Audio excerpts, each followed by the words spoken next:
Let's talk about the do-while loop in C. So the do-while loop is one of several loop structures available in C where we can repeat a block of code over and over again until some condition is no longer met. So they look like this. We could say here int I is equal to 0, and I'm going to say do, and I'll do printf, and we'll print out I. And then I'm going to say I++, and then here I'm going to say while I is less than 5 with a semicolon there.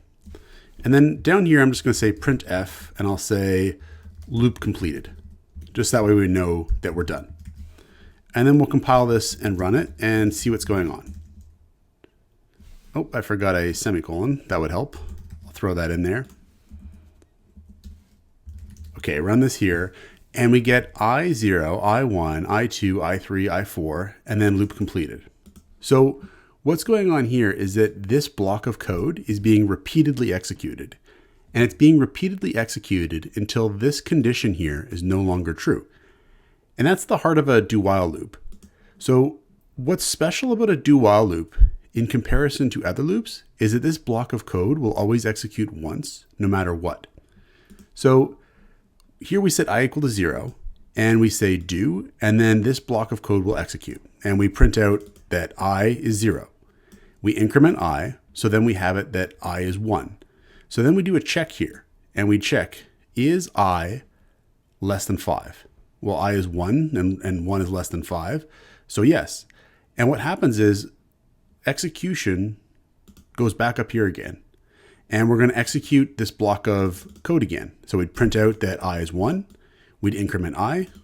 So I would now be 2. And we check again. Is I less than 5? 2 is less than 5. So yes. And we go up here again and we keep executing. When it's going to stop is when I is 4. We print out that I is 4. We're going to increment I. And we're going to have that I is 5. At this point, 5 is not less than 5, right? Because 5 is no longer less than 5. It's equal to 5. And so at that point, we're done.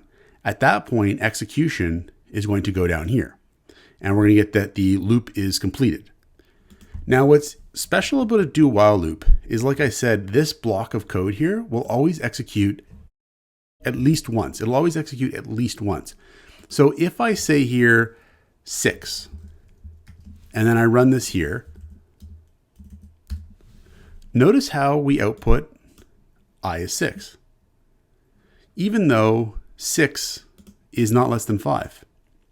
So that's the trick with a do-while loop. That's what makes them kind of interesting and different than other loop structures, is that here we're going to run this block of code no matter what once.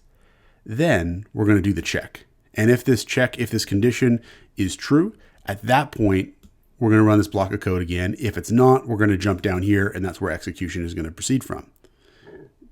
And this is in contrast to a while loop. So if you think about a standard while loop, if you're familiar with those, they work like this. And maybe I'll just flip it around up here. I'll just say while, and I'll say while I is less than 5.